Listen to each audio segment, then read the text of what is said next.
The first week has been a really fast week for most of the crews.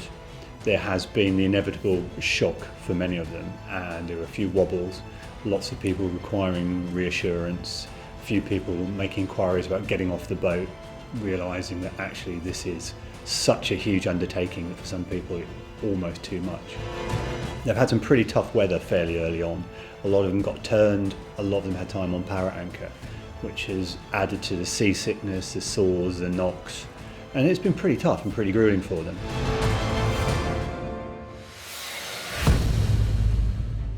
The biggest upset that we've seen so far has been Latitude 35. A very strong, well-motivated, well-prepared crew found that one of their number, the seasickness that he felt, was just unprecedented, totally debilitating. Our goal was to try to finish it in as close to 30 days as possible, and within the first day, we were pretty certain that wasn't going to happen because Nick was showing a lot of signs of seasickness on day 8. He was so dehydrated and so malnourished, he started to convulse and shake. But once we started scanning out on day 8, it was obvious that there needed to be an emergency evacuation. He was crying, and moaning, talking to the ocean. He's saying things like, "I'd rather die than be here." He was throwing up 5 to 10 times a day.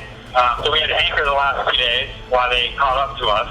It was very dramatic. But Greg felt he was not safe here anymore. So the next morning when I went to talk to him, he said, I'm going to go. I'm going to leave. So December 1st, New Year's Day, Nick and Greg got off. It was just the two of us. And that was a weird feeling.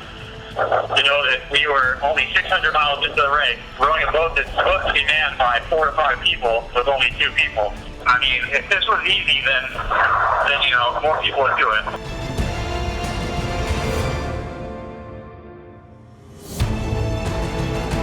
Row Like a Girl were the crew that initially pushed south most, and it really paid off for them. The first week's been a bit of a baptism of fire in station rowing. We've been doing some massive miles, but I think in comparison to the rest of the fleet, it's really a ballsy route down south. So we did that because when we were in Lagunera, the last kind of weather check that we had on land showed that there's going to be a huge low pressure system coming in, and people that were going to go the more northerly route or westerly, they were potentially going to get held up by it. And even though we knew that it would be nicer rowing, we thought if we headed more south and that we would potentially give it a miss. It went against what a lot of people thought we should be doing, but then we carried on rowing and the rest of the fleet had to stop. So it paid off. Yorkshire rows are having a really good row.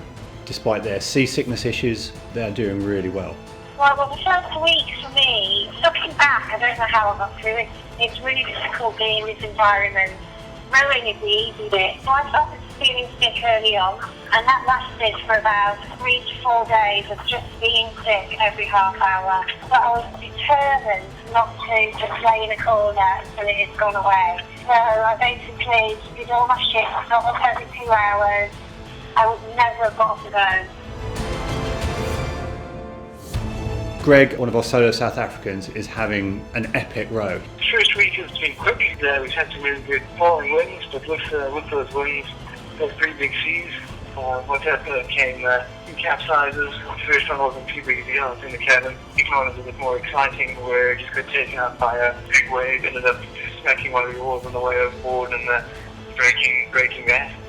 I've certainly gone from having moments of extreme lows when you're sort of doubting why the hell am I out here, to moments when you're rowing under a beautiful clear sky at night saying this is just fantastic. I've had 3 visits from positive dolphin. I've seen some gamefish as well. It just gives you a real uplift for a while. So it's emotionally, it's a real roller coaster ride. Ocean Reunion had a really nerve-wracking start. The night before the start, their water maker had failed and they were changing bits out and actually doing a complete refit into the early hours of the morning. So far, that's held out for them, and despite power issues, they are setting a blistering pace, certainly looking at the front runners to win the race and possibly setting a record unless conditions change drastically or something seriously goes wrong.